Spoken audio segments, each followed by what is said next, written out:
In sports, they say that there are a lot of lessons that you can learn that translate from the field into life. Today, I have a special guest, and that's exactly what we're going to talk about, and also see how those translate from the field to life, but also see if those truths are also principles found in the Bible. Welcome to my take. Well, it's not my take, it's Miguel Crespo's take. Whatever. For inspiration to go. Welcome to My Take, Pastor Crespo here. My Take is your oasis of inspiration and hope in the desert of negativity and despair. Thank you for being a part of the My Take family. We have a special guest here today. He's a colleague of mine. He's a big sports fan guy. Every time we, are in a group and I hear him talk, he's like, I can't say much for the teams that he's a big fan of, but I can tell you that the man loves his sports, and is he's all right other than the sports thing, and of course other than the hat that he's wearing too. We're going to let him slide on that. Welcome, Pastor Martin Zelaya, again a colleague and friend of mine. Welcome to the podcast. Hey, Pastor Crespo, thank you so much for the invitation. And yes, I am sorry. I know that other people have the same feeling that you do, that I would switch all my teams the moment I moved here from California. But I got to be faithful to my Packers, Lakers, and Dodgers. Well, yeah, and obviously for the My Take family, look, we had some technical difficulties. We've been working on this, and we got the bugs worked out. So I'm asking him questions that I've already asked him, but just real quickly, I for those that are watching, because there could be some of your own church members that are going to watch, so you need to be careful how you answer this. But so you came from out west. You're here in New York. And you've decided to cling to, because no one's perfect, to cling to these teams. And I'm just wondering what kind of problems it's causing for you. Has it hurt your ministry at all? No, it's actually been a conversation piece, especially if I wear a Dodger hat, a Laker hat, and a Packer hat. I did have some people when I first was brought here that told me, "You're a Packer fan? It's all right. We're going to convert you to a Bills fan." But at one point in my, I don't know, team fan history, I was a Bills fan. I was actually a Bills fan during the time when Jim Kelly was, and there was a rivalry between the Bills and the Cowboys. And then the following year, I jumped to the Cowboys, But then I stayed a Packer fan, So it's now something I do want to mention. In my home, we are a divided home because you have me as a Packer fan. My dad is a Raider fan, a Oh, diehard Raider fan. My middle brother, he's a 49er fan. My younger brother is a Vikings fan, and my mother is anything that her children love. So whatever is on the screen and someone's watching, she loves when it comes to football. But basketball, she's a Laker fan, and when it comes to baseball, she's a diehard Dodger fan as well. oh wow. Okay. So your one brother must have been really excited, at least for an hour or two. Yeah, yeah. And then he probably needed some. I don't know if you're the only minister in the family, but did you have to kind of switch? Did you have to switch from family mode to minister mode at the end of the Super Bowl, or how? Give some pastoral counseling. Yeah, some laying on of hands and prayer. No, my brother, he's a good sport. He understands. He's just a he. I was talking to him. So when the Packers were playing the 49ers, we were texting back and forth. He was like, "Oh, I don't know. Oh," and at the end, we still remained brothers, right? Since they won, they beat the Packers. But I was talking to him on the days leading up to the Super Bowl, and he's like, "Man, I don't want to think about it. I'm so stressed. I don't know what's going on." But it's funny. So it's not just him. We have 4 or 5 other friends who, as long as I can remember, from our early church years to now as full grown adults, we get together, or they get together, right? Because I'm here now. Get together whenever the Super Bowl comes around. And it's almost become now this tradition Mm. that we all hold to. So the majority, and let's see, it's my brother and one, two, three, four others that are 49er fans. So I was asking him questions, and he will respond like 30 minutes later, obviously, right? Because everybody's into the game. But it was a good time, being able to share that with him, and I was honestly rooting for the 49ers better than the Chiefs, right? But it is what it is, right? I wanted them to win for my brother's sake because he's been patiently waiting for his 49ers to be on top again. Yeah, well, they're a pretty decent team. Yeah. The I didn't, I haven't had a chance to really follow games as much as I used to, just because of life and work and traveling.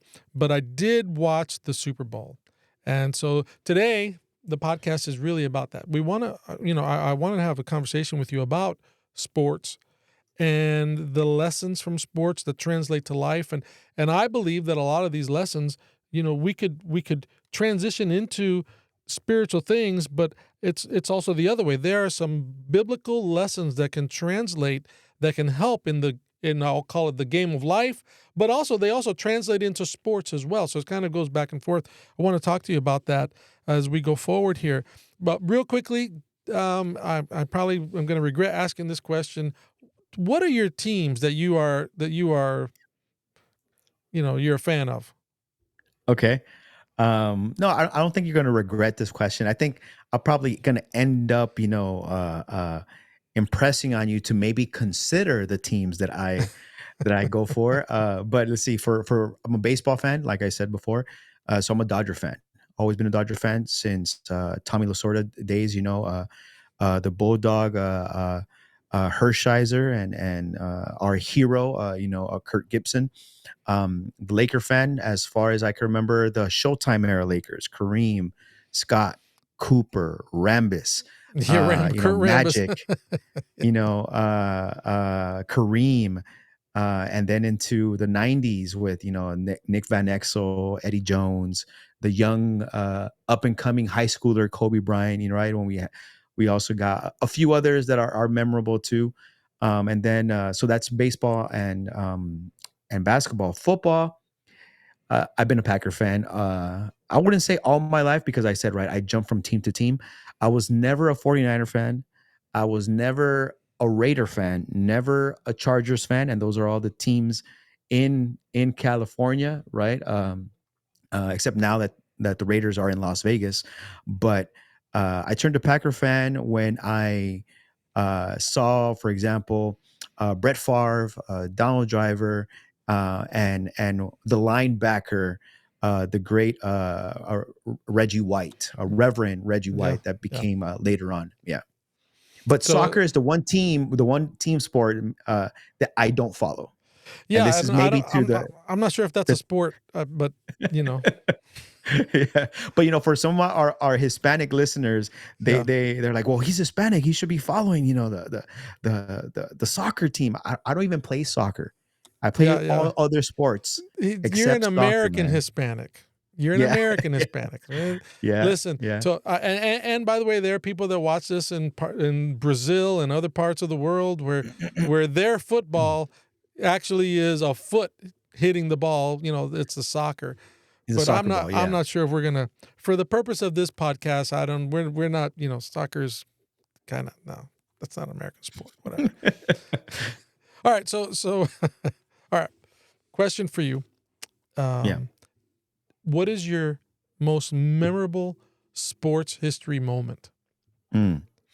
Okay. I have several that come to my mind, but I'll share with the first one that I had, and that's because I shared it with my family. We're all around. We're in the living room, TV. Where we were living is actually less than a mile away from Dodger Stadium, and that was when Kirk Gibson, uh, I believe he was bases loaded, that dream iconic mindset for any home run hitter, right? Bottom of the last inning, last out, right? Two strikes, he hits a home run to Kirk Gibson hits the home run off of the Oakland A's, if I'm not mistaken, to allow the Dodgers to take the Dodgers to win the World Series. Um, I think it was 88, 88 World Series, 89 World Series, around there. Might be wrong. So for those of you who are Dodger fans, forgive me. I should have that recorded, but I have that as my first, one of the, if not the greatest moment, because it was shared with my family and friends. I have others when it comes to like football. I have others, especially basketball. You know, with the Lakers winning with Shaquille O'Neal, Kobe Bryant also on his own with Derek Fisher and Paul Gasol, Magic Johnson, right, with the Lakers. The baby But skyhook. yeah, the baby skyhook with Yeah. Yeah. yeah, and that man, that move was incredible. Him and Kareem, but especially him in my mind, Magic Johnson. Um, but the Dodgers, Kirk Gibson home run, in the World Series against the Oakland A's. Yeah. Mine, I would say the home run that Dave Kingman. Well, I grew up, spent some time in Chicago, and actually mentioned we did not live that far away from Wrigley Field. But we Mm. did. We were poor. We didn't. We never went to any baseball games. We'd watch them on TV. But I remember watching Dave Kingman. He's up at bat and he hit a home run. But what happened was after he hit the home run, and he was their star player, but he hit a Mhm. home run. But then they realized that in slow motion, one of his hands slipped off the bat as he's swinging, and he hit a home run with one hand. Wow. And I remember having a baseball card of him, and at the time you're a little kid, oh, this is going to be worth $1 million, and the Cubs, they never won anything. But this is just when you're a kid. But then for me, probably the thing that tops it is is the New York Giants spanking the New England Patriots during the undefeated run of New England.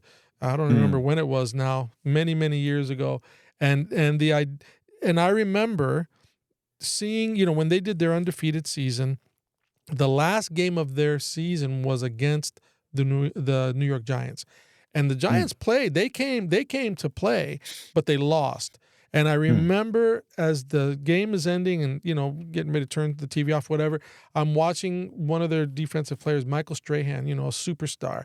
He's walking with helmet in hand and he's looking over his shoulder at the Patriots as they're leaving, and the look on his face. And I told my wife, I said, Bonnie, I'm telling you, they're going into the playoffs. I bet you anything that the Patriots are going to play the Giants in the Super Bowl, and the Giants are going to win.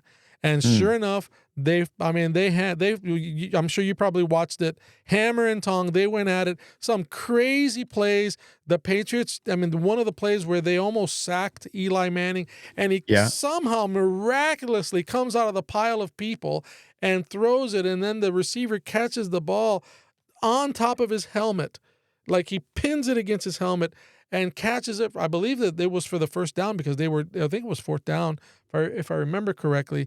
It's the only game or the only thing that I've ever purchased where you buy at the end of the season, the championship team will sell their documentary CD. It's the only Mhm. one time I've ever bought it because it was just such an amazing thing. And so that to me is probably the most memorable sports moment in history when the Giants defeated. And that was a pretty good team. They had Randy Moss. They had, of course, Yeah. the great Tom Brady. Although now it seems like people are forgetting who he is now and making Patrick Mahomes out to be, The goat. Yeah. the The GOAT. greatest. Yeah, Yeah. but yeah. So that to me that was pretty crazy. My sister's a Patriots fan, and so she gets a little bit. I like razzing her every once in a while. Not too much Mhm. though, because she can get pretty tough. but I like having fun with her. By the way, Um, I looked up the receiver that Eli Manning threw. And that's David Tyree. oh yeah, Tyree. David Tyree. Yep. Tyree. Yeah. And then they even sold helmets with a football With the attached to it football. as some type of a memento afterwards. Yeah. Yeah, crazy stuff.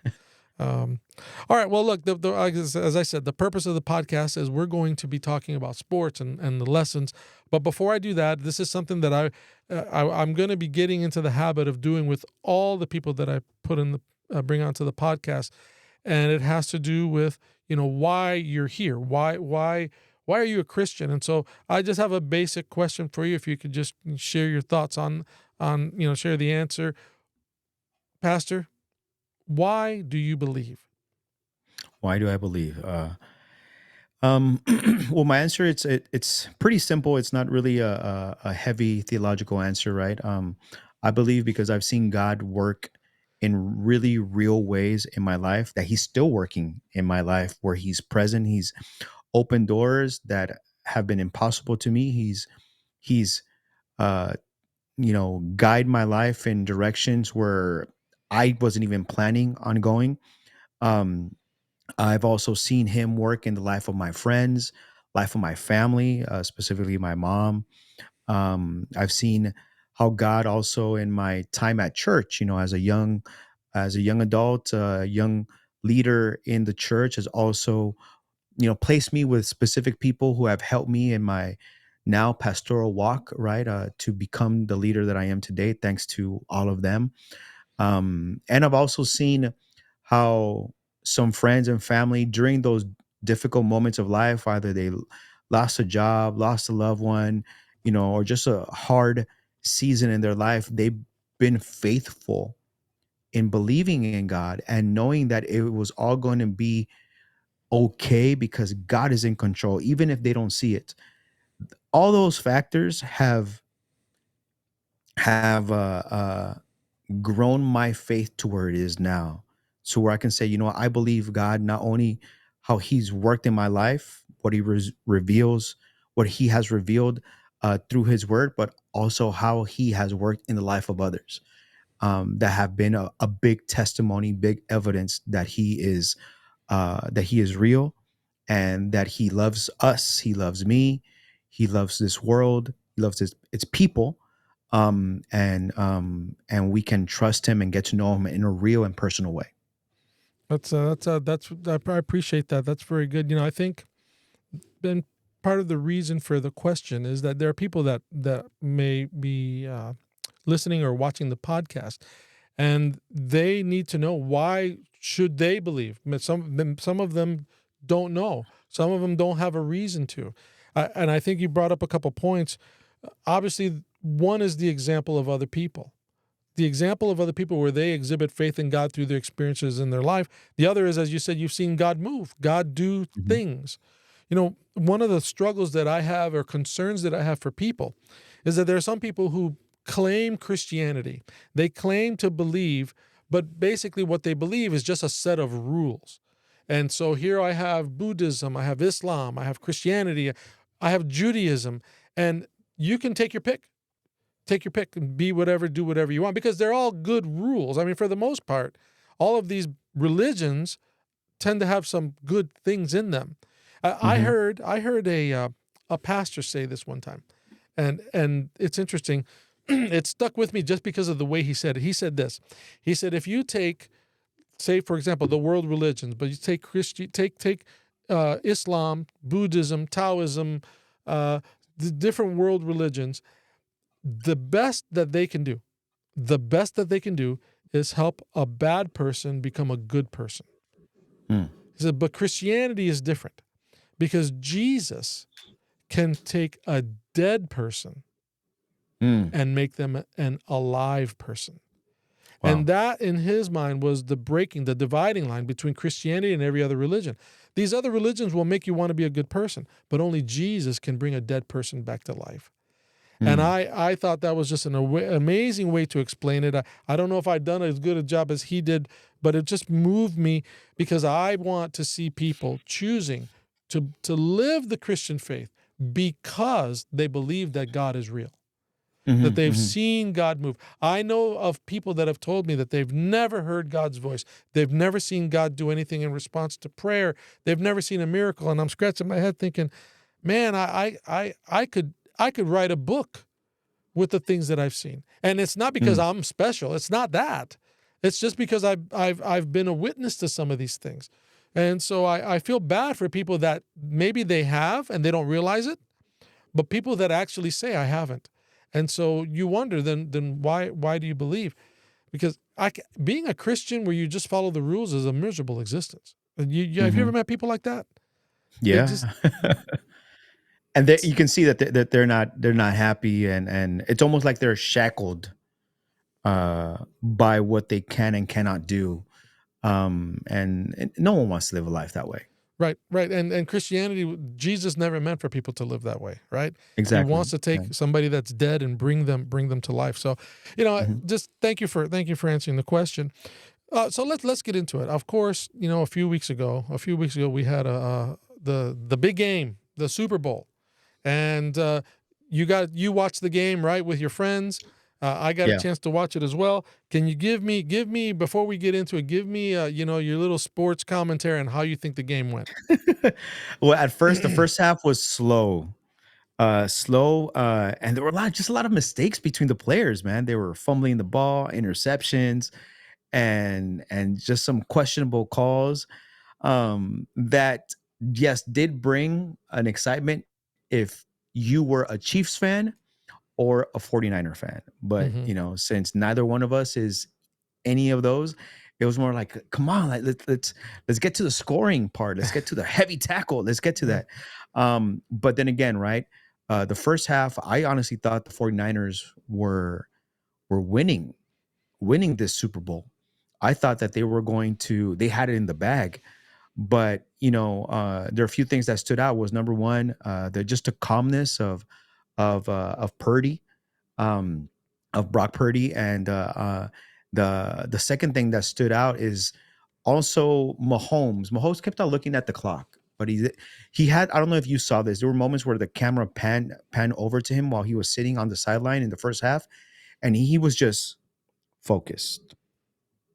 So he wasn't really too much worried about the clock, because any good player, any all-star caliber player, when you hear them going into halftime, into the locker room, and any good coach says the exact same thing, we still have another half to play.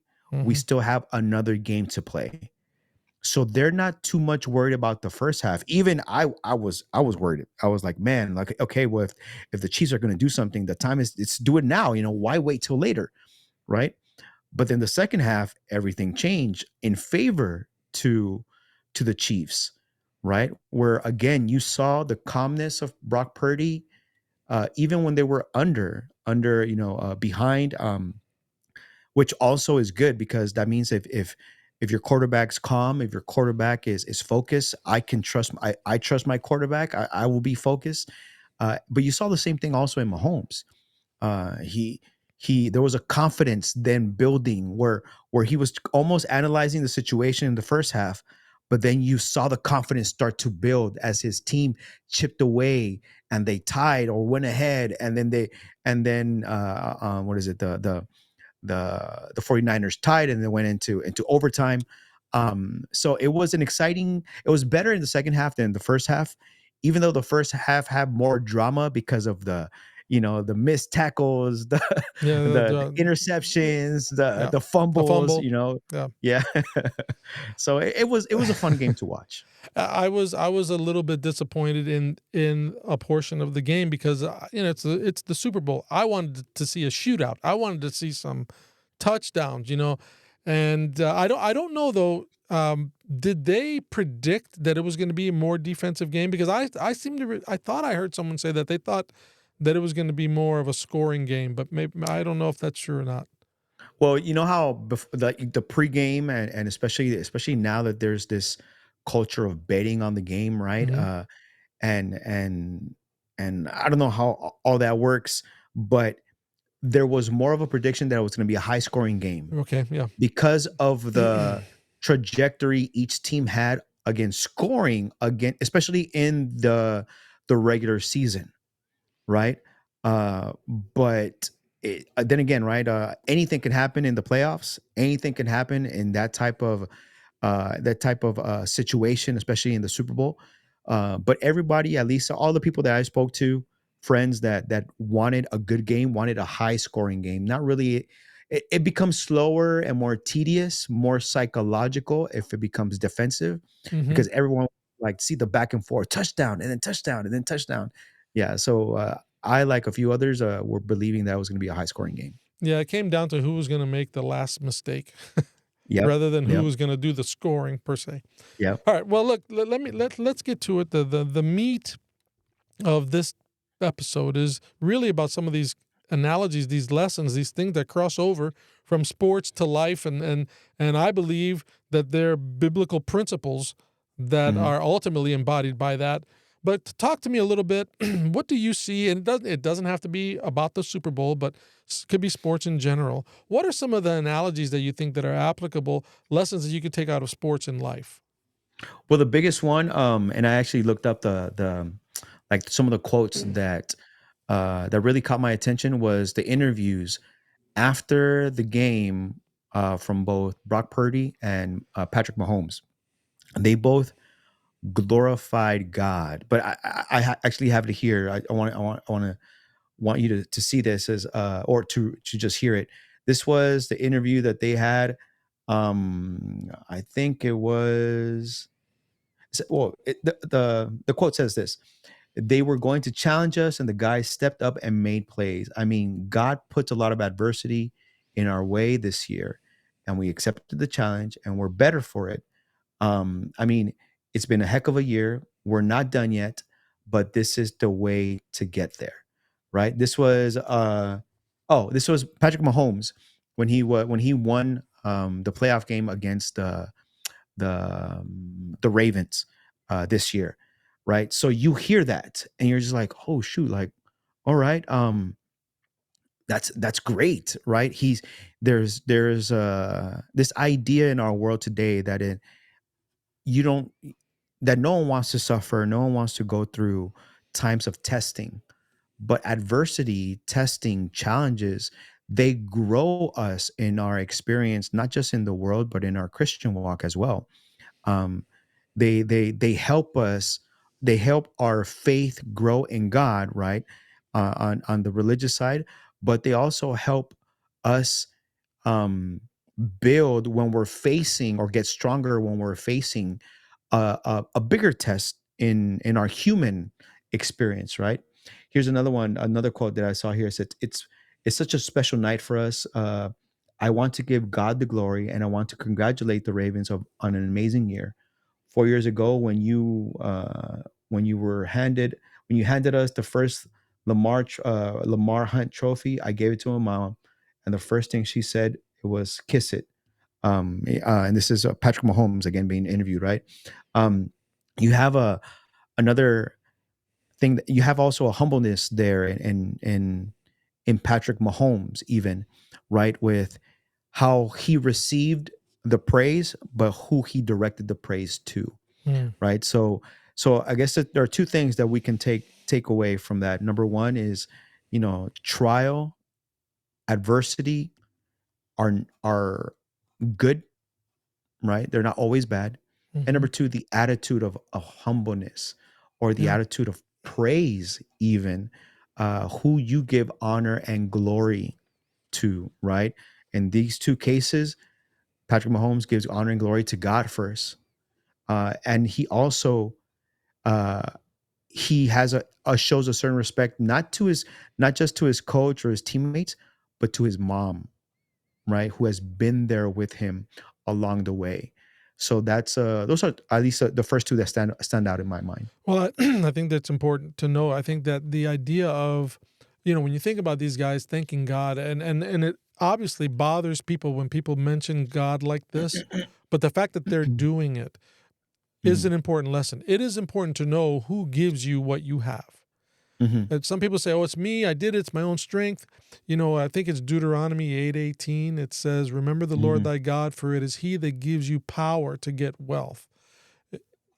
You need to know where you get what you get from. So it's an important lesson in life because you go further. But I think this whole thing of adversity, man, this is something that we could do an episode on just that. Think of all the great NFL players, the ones that are in the Hall of Fame, the ones that are the really, the guys who are putting up the numbers. mm, If you look back at the lives of those individuals, those are some of the ones that had the most difficult lives growing up, the mhm, most difficult experiences. Yet they were able to take that and then enter into this experience of becoming superstars. if you look at your life, this is one of the things for me that I think about quite a bit, and I struggle sometimes to explain it because I think it has the impact of maybe offending people because nobody wants to go through difficulty. Nobody wants Yeah, to go yeah. through a hard time. I mean, and when you go through a hard time and somebody says, "Oh no, bad times are good," you just want to punch that person. You just want to hit that person. But if you look at your own life, look at and you were to say, "What are the things that have happened in my life to make me the person I am today?" The truth is, if you're honest, that the adversity that you experienced helped mold your character more than the victory. Absolutely, yeah. And so I think this whole notion of adversity, there are times people get angry at God. Hmm. You get angry because God allowed you to have this to happen, or you ask the question, the why, and you don't want to talk to God. You're angry at him. Some people for years and decades refuse to talk to God because of the adversity. And I'm not saying God brings it on.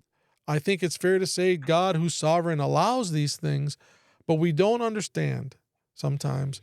But there is an understanding, right, that I think you should have, that adversity is a part of what you need to be molded properly. I don't know if I'm Mm. saying that right. I don't want to, I don't want to say trivialize a person's pain, but Hmm. adversity makes you strong. I Yeah, think, yeah. I don't know your experience growing up. I know myself growing up went through a lot of adversity. I Hmm. hated being poor. My friends always had good new clothes all the time.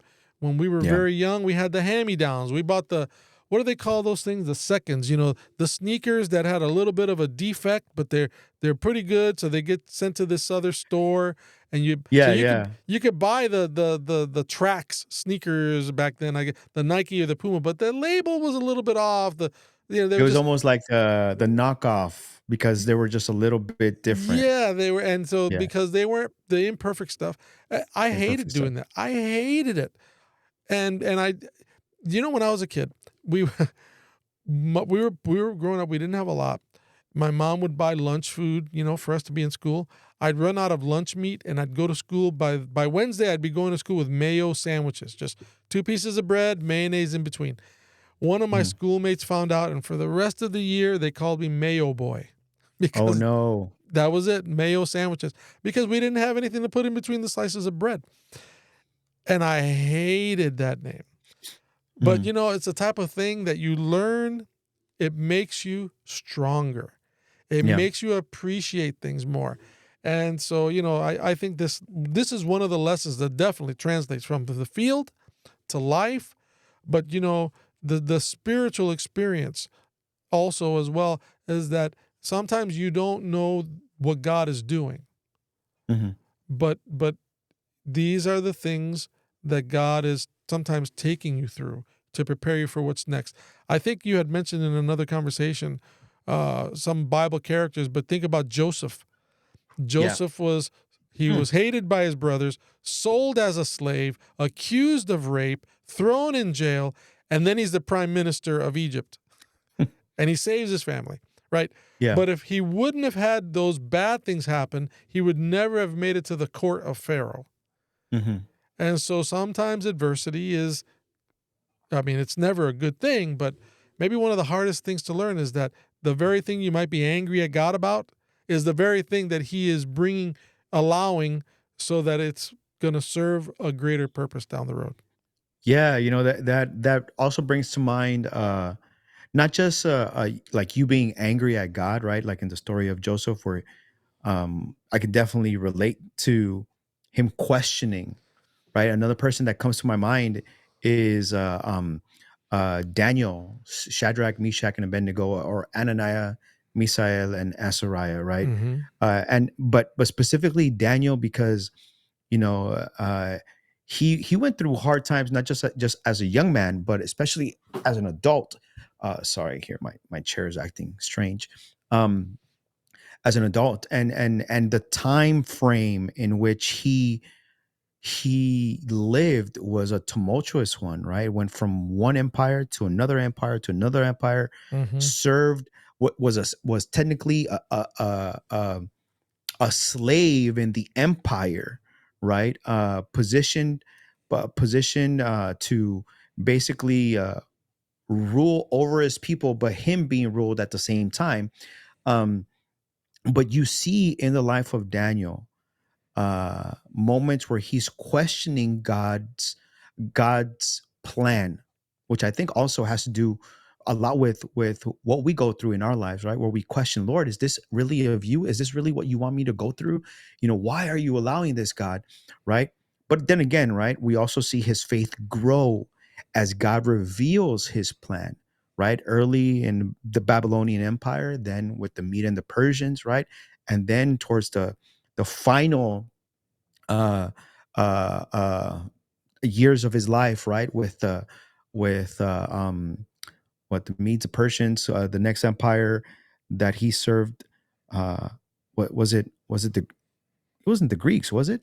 Who are you Trying talking to about remember. now? Daniel, Yeah, Daniel, yeah. the It the was the three. Medes and the Persians. Mhm. Darius. Darius, yes. So yeah, so maybe the better for the kings, right, that he served, because Mm-hmm. Mm-hmm. it was first Nebuchadnezzar, then Belshazzar, and Right. then now Then yeah, the Medes Darius. and the Yep.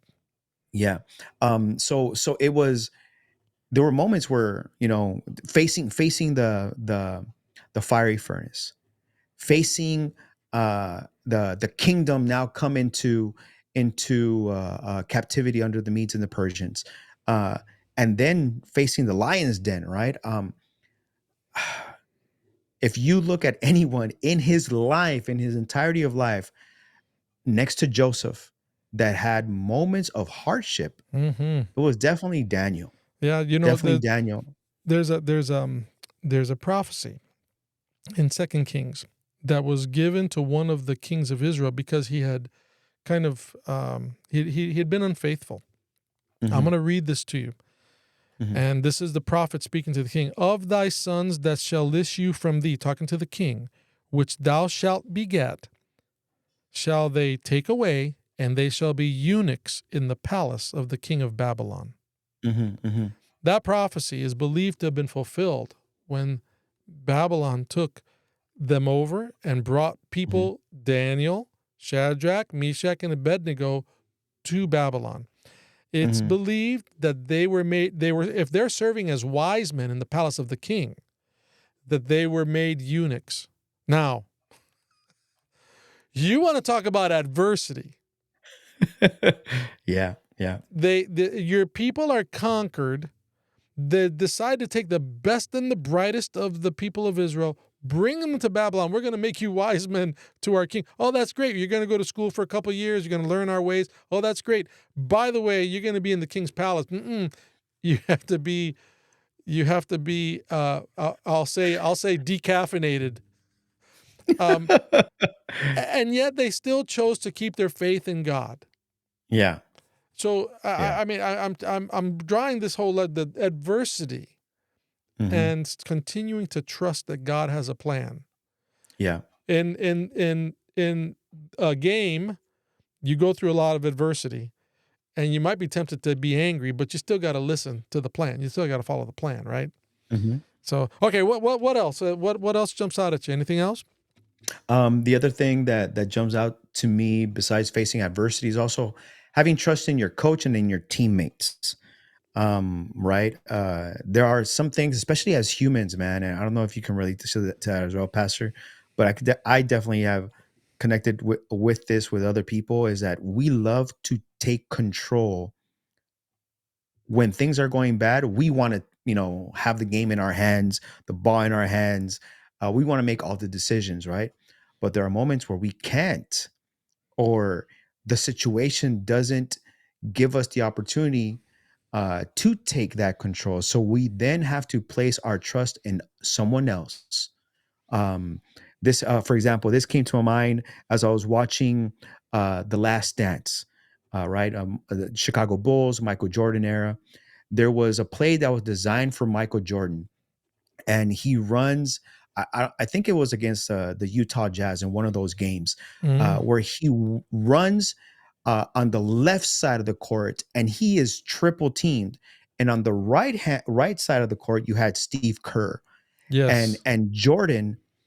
Jordan has to make a split decision. Either he's going to force the shot, like many others do, or he's going to pass the ball to his teammate, right? So I think Jordan in the interview says that he passes the ball to Kirk, uh, um, but Kirk wasn't thinking that he was going to shoot the shot. He was actually going to pass it back to Jordan, but the time was running against them. So he made that split second decision, shot the ball, and he scored, right? And even Jordan's reaction, he was like, and he's like, yes, you see him celebrate, right? And then after they decide, Steve Kerr, he's also like very surprised, but Jordan was like, look, man, it lands in his hands, and at that point, I had to place my trust in Steve. He says, Mm-hmm. Mm-hmm. you know, and I think that is also a life lesson, not only that we as humans have to learn, but we as Christians have to learn as well, in whom we place our trust in. It can't always be in ourselves. It shouldn't always be in ourselves. The Christian walk is a team sport because we're listening to our heavenly coach and we're working in a team to spread the gospel around the world, Mm. right? And not every team gets together. I mean, not every team gets along. Not every team sees eye to eye. But there comes a moment in every team's life where you have to make a plan together, execute that plan together, and trust that each team role is going to be fulfilled by the person that has been assigned to that team role, right? Yeah, that's the other life lesson that I get from both sports and scripture as well, right? It's team sport, man. It's something that also takes time for us to learn how to play in a team. Yeah, I'm listening. I'm listening to you speak, Pastor, and I'm having these Bible verses pop in my head. This whole notion of being a team, this whole notion of trusting each other. In the Bible, you find the word trust, but another word for trust in the Bible is faith, right? Mm-hmm. It's you have to have faith. There, the Mm-hmm. you have to understand that you are not alone. How many people are trying to face life's struggles alone, face life's adversities alone? And the truth is, remember, some people can muddle through, but I hope that you can at least be aware that that's not what God wants for you. He doesn't want you to face your trials alone. He says, take my burden upon you. My yoke is easy, my burden is light. He wants you to team up with him. He wants you to swap places. Let him carry your burdens. But so many people sometimes want to do it alone. You can't be successful in life if you do that.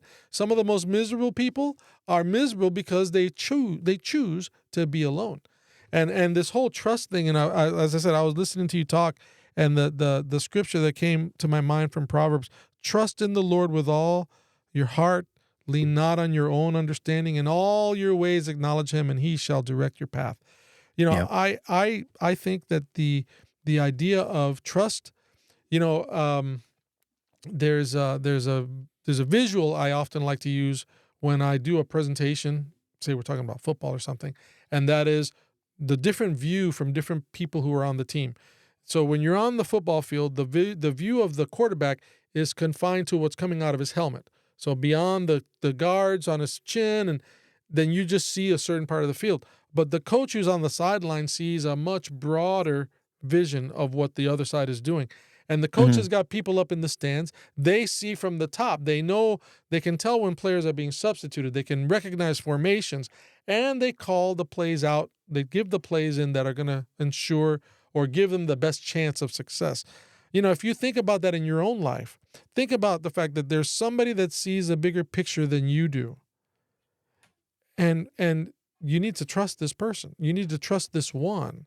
And maybe it comes down to that. Maybe you just don't trust. You think that God doesn't have your best interest at heart. I don't know. I think people's maybe circumstances and reasons for what they do with their in terms of the Jesus question, there are varied reasons for that. But certainly teamwork, trust are huge things, lessons that relate on the court, Mm-hmm. life, and of course the walk of a disciple in Jesus, right? Yeah. Um, Is there any other things that jump out at you? Because I have a couple things as well, but anything else that jumps out at you from that we can kind of cross over? Yeah, I think the other one is I guess it would be disciple making, making others, making making other people around you better, right?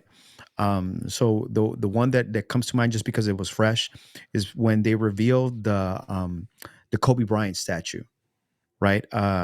Now a lot of people were analyzing the especially around the time when Kobe's jerseys number 8 and number 24 were retired. Um, uh, I didn't know because they did both of them. That they did both of them. they did both of them. Okay, I Yeah, didn't. I they didn't know that. retired both of his numbers. Um, and they're right next to, like, for example, Paul Gasol's number is right next to, I think, number 24. And he was there when that happened. So what I find interesting is that the Kobe Bryant in wearing number 8 was a completely different Kobe Bryant wearing number 24. Number 8 was more selfish, uh I'm going to take control. I'm not going to pass the ball. I remember countless times where with my brothers and my dad, mind you, is not a Laker fan. My dad was a Laker fan during the Showtime era only. Okay. Um, he then later on became a Clipper fan. So I Oh, they told him I had they think had yeah. that's that's What about the blasphemous, Kings? especially no, Kings. we're not hockey fans. None of us are. So that's probably the other team that we don't even watch hockey. Um, but uh, we would yell at the screen at Kobe Bryant, pass the ball, right? But then when he changed to number 24, we saw his attitude both on the court and off the court change. Off the court, when he was wearing number 8, he was very isolated, not really talking to people, almost very similar to how people described Michael Jordan, where he was, he's the top dog, top star, so I'm not going to, mingle with everybody else, right? And even the players sensed that. Well, with Kobe, not only did he change his attitude to pass the ball more, to be more of a team player, to depend more on his teammates, um, but also grow in relationship with them and friendships with them. And the two people that come to my mind that where you saw that especially heavy now after he retired and before he died was his two teammates, Derek Fisher and Paul Gasol, especially with Paul Gasol. Um, they not only had a mutual respect and knew how to play one with one another when they were on the team, but the relationship was so close and so strong that Kobe Bryant's kids called him Uncle Paul, and I think even his wife Vanessa Bryant in a post recently after the unveiling of the statue, there's a video of Kobe Bryant. I mean, I'm sorry, with of Paul Gasol with, I think now his the oldest daughter. I forgot what her name was. Is um and the caption on the post says, "Thank you, Uncle Paul." Wow. Wow. You don't just call anyone uncle, Yeah. right? Yeah. Especially if they're not family. Yeah. So this tells me that the relationship that Kobe had with Paul Gasol went beyond the basketball court, right? And this is a thing that especially you and I, right, as ministers, as pastors, there are some relationships that will go beyond just the pastor parishioner role dynamic, where you become friends, where you become family, right? That even if they move you Mm-hmm. or you change teams, like in the case of Paul Gasol when he went to play with his brother, right? Or when they were playing on the Spain's national team, and Kobe was playing And he went right through his and team chest. and went right through his chest. But Yeah. even the interview with Paul Gasol, he knew, and he knew that the Kobe on the court, it had to be done, and he Yeah. respected Kobe, and there was, again, right, respect and trust. But you saw that Kobe not only learned to trust his teammates, but he made them better. Like, that's one thing that people see in the career, for example, of Paul Gasol. Paul Gasol's career got better after he came into the Lakers. Not just because it was the Lakers and Laker franchise, but because of who played with him. Right, right. Kobe. Kobe pushed him. And a good player, a good leader, pushes his teammates around him to get better, That's an right? To interesting. grow. Yeah. Yeah, that's an interesting point that you don't necessarily immediately see when you talk about some of these lessons, how they Yeah. translate from the court to life, and even scriptural. The idea that, imagine a part of your life is to help make other people's lives better. A part of your calling is to improve other people's situation, make them better people. And Yep. and that's one of that's, as a disciple of Jesus. Jesus told us, go and make disciples of all nations, Hmm. teaching Hmm. them all the things that I've taught you. And it is true. It's a lesson that translates from the field to life. And of course, what I believe is that a lot of these, if anything is good, if anything is true, it's grounded in principles that began with God. So Hmm. this is Hmm. this is definitely one of those things. Yeah. I uh Yeah. I Pastor, I appreciate your coming and sharing some of these things. To me, there's so many other analogies, that so many other lessons.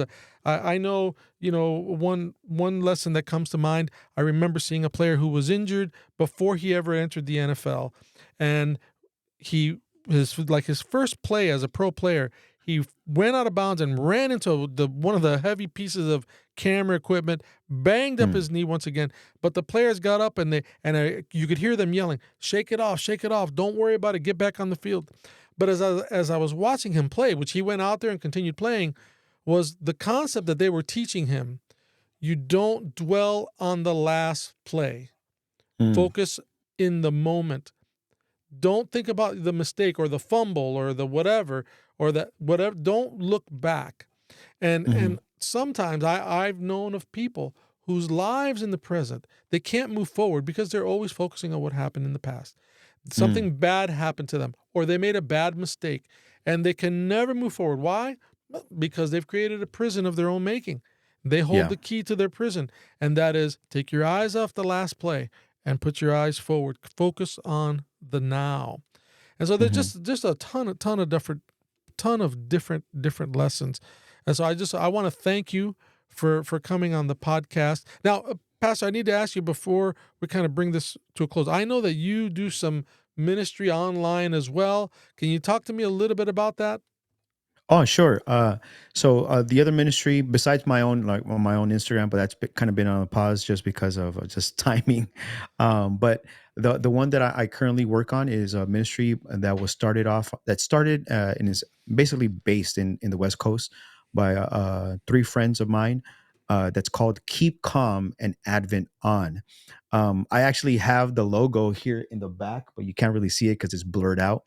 Um, but it's Keep Calm and Advent On. It's talking about real current day events and seeing God through them, right? We talked about is the Bible still necessary? Why all these versions of the Bible? We've talked about what is it? The book of James. We went through the book of James, right? That talks about faith and works. We talked about the now right now we're currently recording and already have 3 episodes already up on spiritual disciplines. And we talked about the importance of the Bible, of reading, right? If you want to grow your faith, grow your relationship with God, um, you have to touch, you have to read the word, right? And it's a discipline for some. For others, it's easy. For others, it's not. The other one is Mm-hmm. is prayer, right? That's another one. We talked about also, um, is church attendance or or is church attendance a spiritual discipline, or is sharing your faith a church discipline? We kind of almost had a debate. That was our latest recording.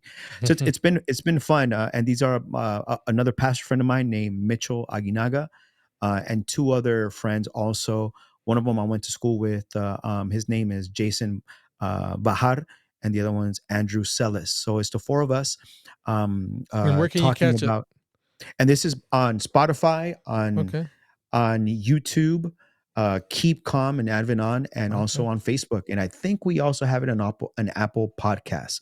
But Oh, for sure, awesome. Facebook, YouTube, and Spotify. Mhm. Awesome, Pastor. I appreciate your time. As we kind of wrap up the podcast episode here, I want to thank you for being a member of the My Take family and listening or watching, depending on where you catch this podcast. But there are a lot of lessons in life that if you could realize that they're grounded in Scripture, I would encourage you then to think, well, if the Scriptures embody some of these truths, then maybe I need to study the Scriptures a little bit more. Maybe I need to think about who inspired these Scriptures, because I might be able to learn something from him. I will tell you that we're in a contest for our souls right now, and they're really in the end there are only two teams. I want to encourage you to choose Team Jesus. He is undefeated. And even though there are times that the contest looks like it's going the other way, no, listen, do not doubt the outcome. The Bible says one day every knee will bow and every tongue will proclaim Jesus is Lord. So I want to encourage you to join his team and accept him as your coach. Your life will never, ever be the same again. Once again, thank you for listening to this podcast. That's my take, and that is inspiration to go.